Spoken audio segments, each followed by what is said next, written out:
Hello student, good morning.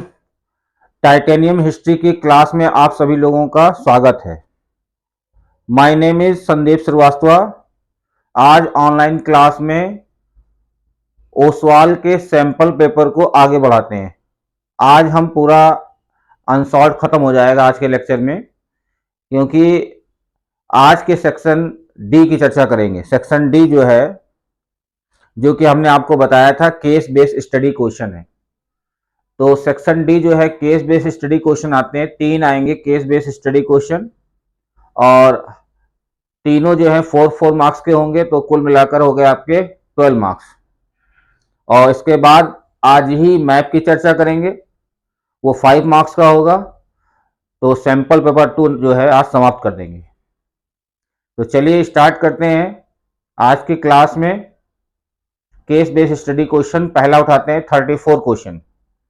ठीक है, extract पढ़ते हैं। हालांकि हमने आपके ब्लैक बोर्ड में लिख दिया है कौन सा एक्सट्रैक्ट है। द डिस्ट्रीब्यूशन से स्टार्ट है और लैंड स्लाइड पे खत्म हो रहा है। हम आपको पढ़ के सुना रहे हैं और आपकी स्क्रीन में दिखाई दे रहा होगा extract. The distribution pattern of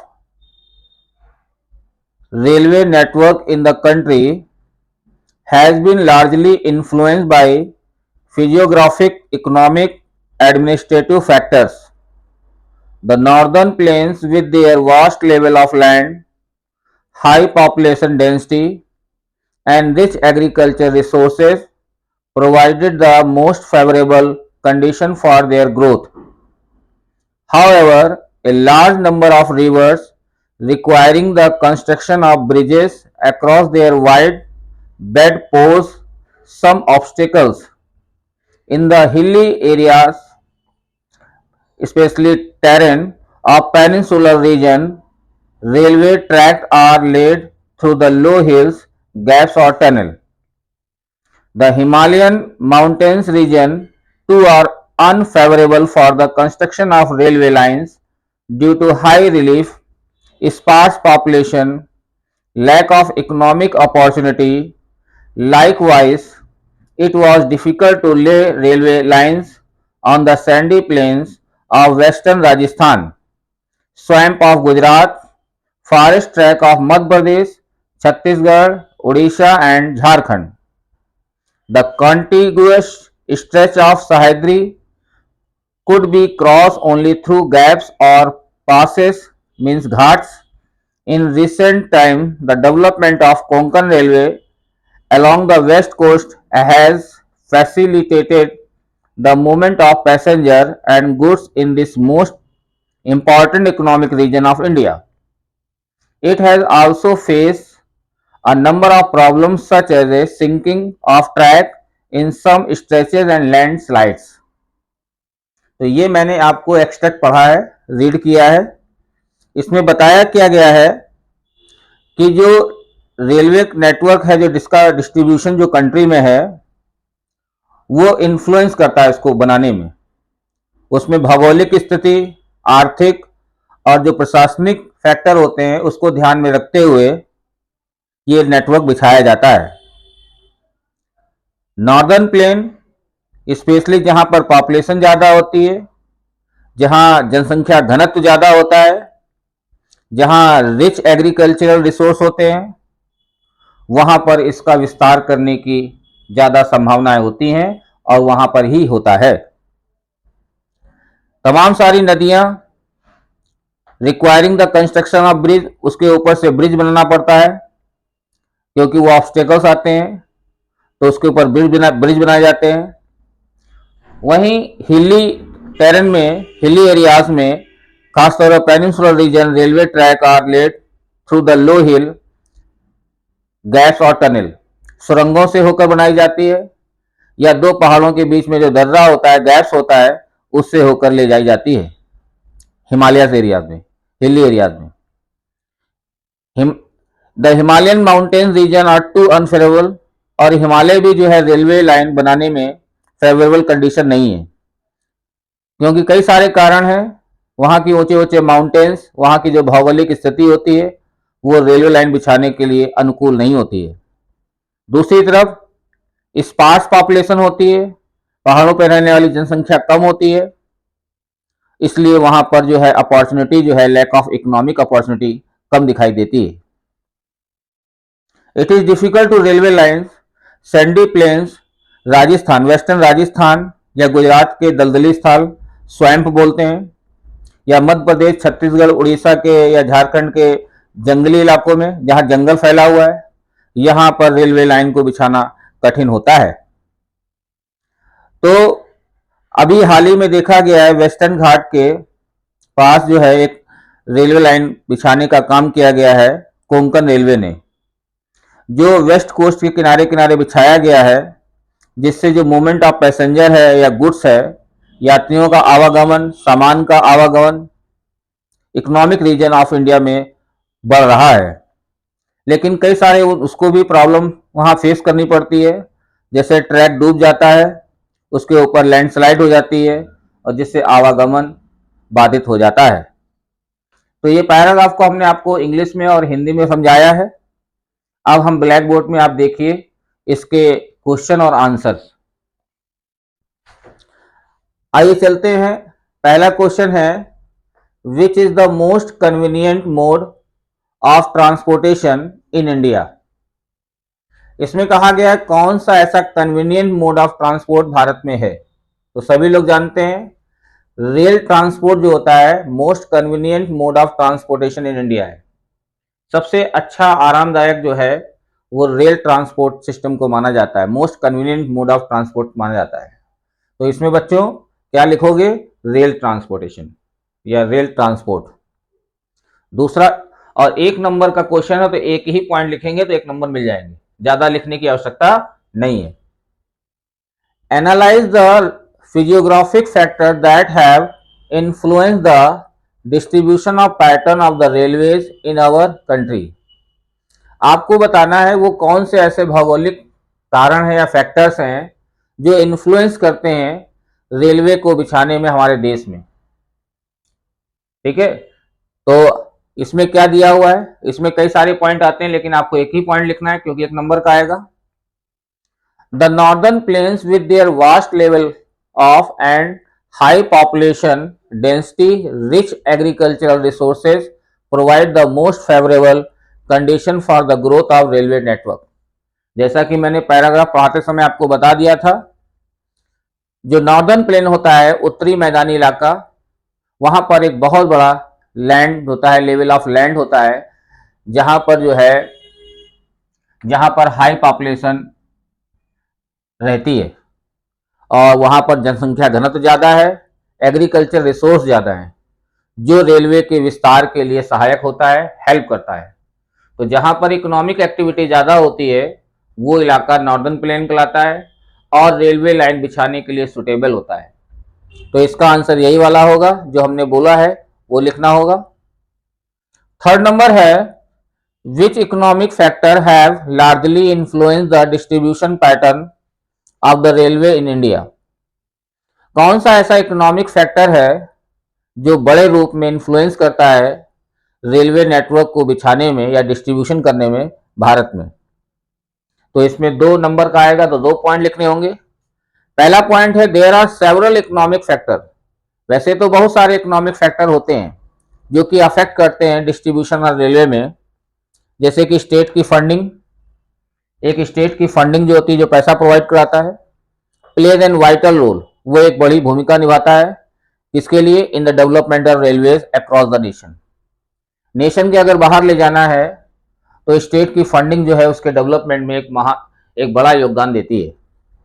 तो याद रखिएगा इसका आंसर है, state funding plays a vital role in the development of railways across the nation. जब हम नेशंस को पार करते हैं तो वहां पर स्टेट की फंडिंग उसके डेवलपमेंट में काफी मदद करती है। सेकेंड पॉइंट लिखेंगे, the state with flexible laws support the growth of railways.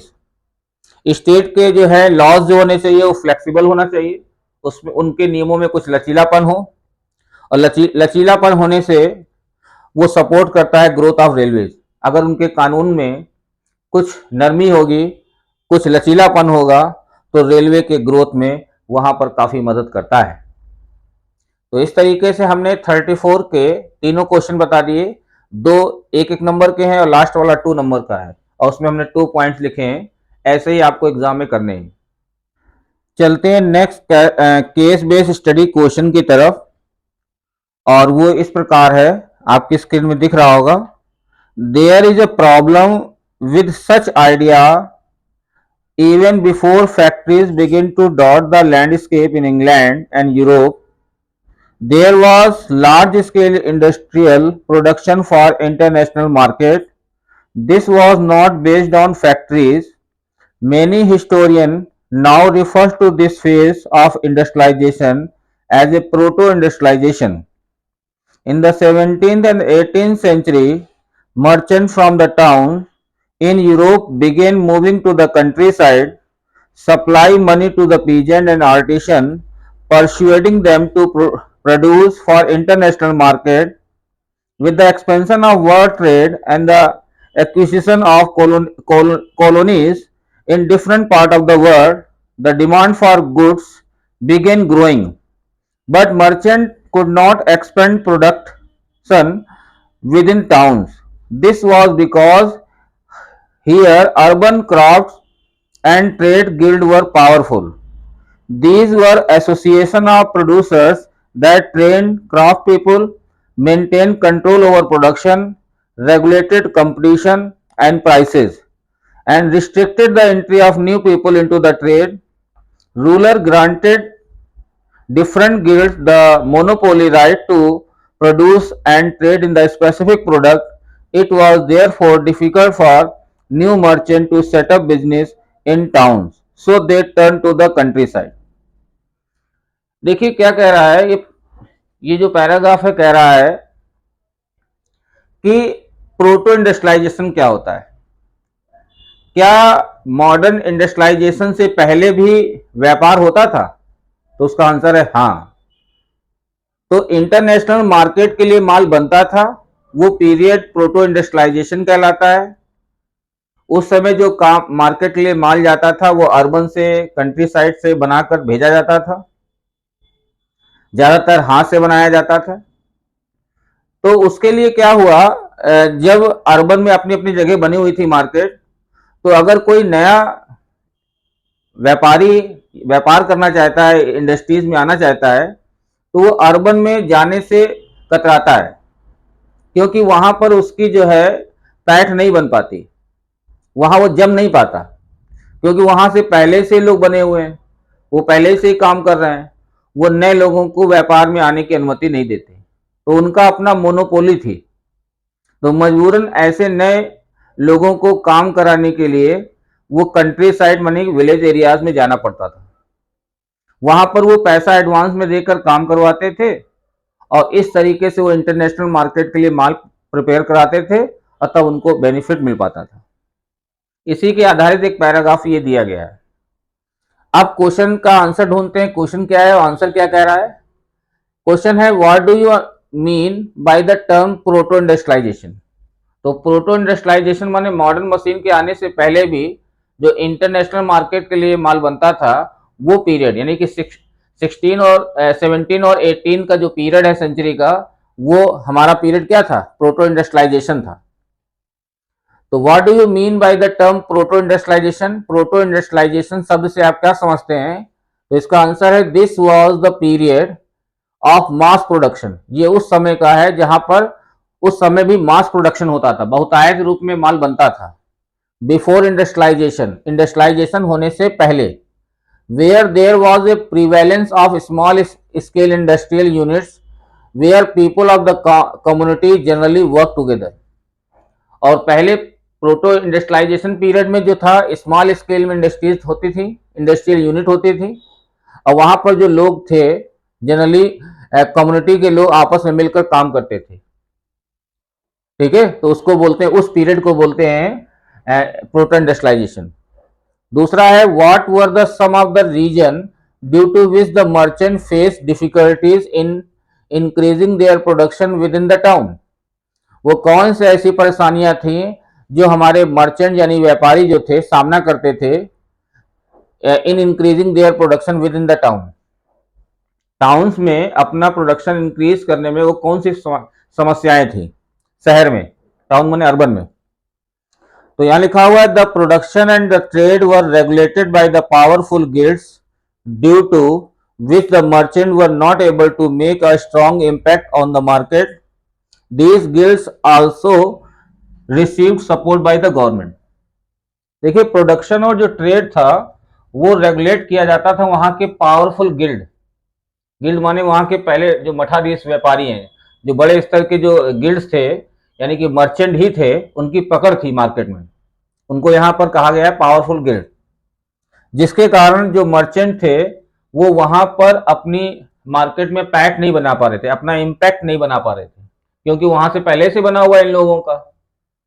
ठीक है। और वो जो गिल्ड्स थे, जो वहां के जो अर्बन में छाए हुए जो गिल्ड्स थे जिनकी पकड़ थी, उनको सपोर्ट भी मिलता था गवर्नमेंट से। इसलिए नए व्यापारी जो न्यू मर्चेंट्स आते थे वहां जम नहीं पाते थे, तभी उनको कहां जाना पड़ता था, कंट्री साइड काम कराने के लिए।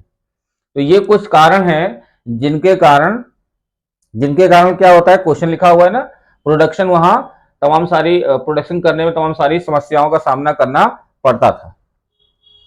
थर्ड क्वेश्चन है why the merchant started providing money to the peasant and the artisans. Merchant क्यों शुरू कर दिया था पैसा देना वहां के किसानों को और वहां के जो कारीगरों को, उसका भी कारण है। They were supplied money by the merchant, उनको पैसा मुहैया कराया जाता था मर्चेंट के द्वारा ड्यूरिंग 17 और 18 सेंचुरी में, for making them capable enough to produce product, ताकि उनको पैसा मिल जाए और उस पैसे से क्या करें, वो प्रोडक्ट तैयार कर दें, पर्याप्त मात्रा में उनके लिए बना दें। इसलिए वो पहले से ही पैसा दे देते थे ताकि माल को बनाने में कोई दिक्कत ना आए। दूसरा कारण ये है they could easily supply product, और जब माल बन जाएगा तो वो आसानी से प्रोडक्ट को क्या कर देंगे, सप्लाई कर सकते हैं। कहां पर, इंटरनेशनल मार्केट में। और which help them to earn high profit, और जिससे उन व्यापारियों को जो है अच्छा खासा मुनाफा कमाने में मदद मिलेगी। ये सब काम जो है मुनाफा कमाने के लिए किया जाता था। बात समझ में आ गई। क्वेश्चन नंबर 36 में चलते हैं। ये भी केस बेस्ड स्टडी क्वेश्चन है और इसमें भी हम पैराग्राफ पढ़ने जा रहे हैं। आपके पास अगर ओसवाल का आंसर्ड है तो खोल लीजिए, page number 79। Political participation of women, ठीक है ना, political participation of women in India is very less when compared to other countries. Only 10% of the total member in Lok Sabha are women, and the situation is worse in the state assembly where only 5% of the total members are women. And the women reservation bill to encourage the participation of women is still pending since past decade. Women have entered into every field, but they are still paid less than their male counterpart. Proportion of women in highly paid job is still less, and studies have shown that on average they work more than men and yet paid less. Although the Equal Remuneration Act provides provision for equal wage should be paid for equal work. ये paragraph है। तो इसमें बताया गया है कि political participation जो भारत में महिलाओं का बहुत ही कम है, यानी कि राजनीति में महिलाओं की भागीदारी बहुत ही कम है। लोकसभा में बताया गया है केवल 10%। अगर हम स्टेट की असेंबली की बात करें तो वहां दशा तो और भी खराब है, केवल 5% महिलाएं हैं। और वुमेन रिजर्वेशन बिल जो है to encourage the participation of women is still pending, कि उनकी भागीदारी असेंबलीज में या हाउसेस में बढ़े, इस पे बिल जो है अभी भी पेंडिंग पड़ा हुआ है। समझ में आ रही। और वुमेन्स को जो है पुरुषों के मुकाबले कम पैसा दिया जाता है, जबकि वो ज्यादा मेहनत करती हैं, लेकिन उनको जो पारिश्रमिक जो है वो कम दिया जाता है। और जबकि इसमें कानून बना इक्वल रिम्यूनरेशन एक्ट जो 1976 में बनाया गया था, इसके तहत महिला और पुरुष को समान काम के लिए इक्वल वेज देना चाहिए, यानी कि इक्वल मजदूरी या इक्वल पैसा दिया जाना चाहिए। ये कानून बना हुआ है 1976 में। चलिए देखते हैं paragraph. What is the status of representation of women in the legislature. Legislature मतलब जहां कानून बनाने वाले जो एमपीज होते हैं, लोकसभा हाउसेज, असेंबलीज, तो वहां पर महिलाओं की जो रिप्रेजेंटेशन क्या है, तो हमने तो पढ़ ही लिया आपको। The representation of women in the legislature is very less, which is around 10% national level and 5% state level. National level में केवल 10% है और स्टेट लेवल में 5% है, जो कि बहुत कम है। दूसरे देशों से अगर देखा जाए, कंपेयर किया जाए, तो बहुत ही कम है।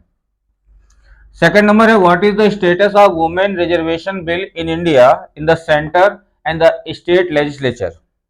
तो इसमें क्या है, वुमेन का जो रिजर्वेशन है, आरक्षण बिल जो है, which aims to provide 33% reservation, जिसका लक्ष्य है कि 33% आरक्षण महिलाओं को जो है लेजिस्लेचर में मिले, अर्थात वो चुनकर आए, उनकी संख्या 33% की जाए। लेकिन वो अभी पेंडिंग है सेंटर में भी, and has not been passed till to date. तो सेंटर में आज भी पेंडिंग है और अभी तक उस पर कोई भी सुनवाई नहीं है। वहां के जो लेजिस्लेटर है इस बिल पर कोई ज्यादा ध्यान नहीं दे रहे हैं, जिसके कारण वो अभी पेंडिंग पड़ा हुआ है।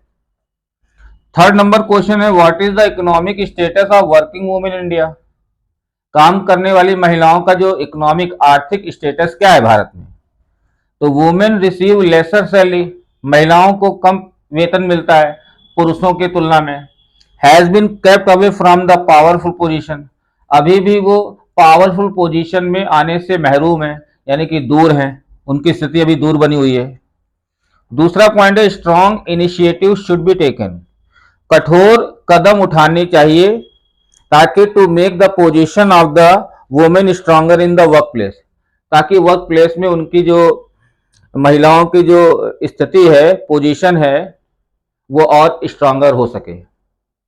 ठीक है बेटा, समझ में आ गया। हाँ बच्चों, अब देखिए जो क्वेश्चन सेक्शन एफ है वो मैप बेस्ड क्वेश्चन है और ये आपका 5 मार्क्स का आएगा। कितने मार्क्स का आएगा? 5 मार्क्स के आएंगे और सारे के सारे आपको मैप में ही लोकेट करना है और लास्ट में इसको जब कर लेंगे तो लास्ट में इसको पेस्ट कर दीजिएगा आपकी अपनी बोर्ड वाली आंसर शीट में। ठीक है, पेस्ट कर देंगे लास्ट में और उसमें अपना रोल नंबर जरूर डाल दीजिएगा, नेम और रोल नंबर डाल दीजिएगा। अब हमको क्या दिखाना है, 2 क्वेश्चन आएंगे ए और बी करके, जिसमें आपको हिंट्स लिखी होगी। ये दोनों ये क्वेश्चन हिस्ट्री से आएंगे, 2 नंबर के हिस्ट्री से आएंगे और उसमें कुछ आपको हिंट्स दी होगी, आपको जगह पहचाननी है और लोकेट करना है। और हालांकि उसमें बन के आएगा ए और बी। तो इसमें लिखा है the place which is known for cotton mill worker satyagraha. तो सभी को मालूम है कॉटन सत्याग्रह कहाँ हुआ, ठीक है, अहमदाबाद गुजरात में हुआ। तो आपको यहाँ पर क्या कर देना है, ऐसे डॉट बनाना है, बाहर निकालना है और ये ए तो लिखा ही हुआ है आपका, और यहाँ लिख देना है आपको अहमदाबाद। क्या लिख देना है? अहमदाबाद। तो ए का आंसर हो गया अहमदाबाद। ठीक।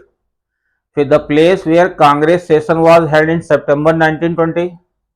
तो सितंबर 1920 को कांग्रेस का सेशन कहाँ हुआ था? तो कलकत्ता में हुआ था। उसका आंसर क्या है? कलकत्ता, वेस्ट बंगाल।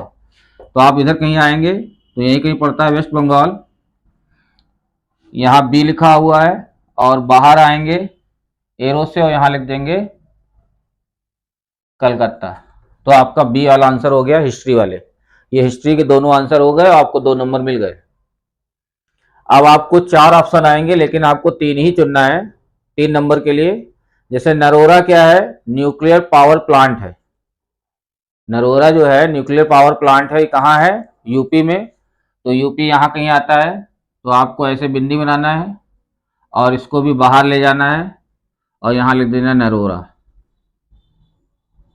ठीक है, नरोरा। अब यहाँ पर दूसरा है बोकारो, ये कोल माइंस है, ये झारखंड में आता है। तो देखो यहाँ पर यूपी है, उसी के बगल में आपका बिहार आएगा, उसके नीचे क्या आएगा? यहाँ कहीं आएगा आपका झारखंड।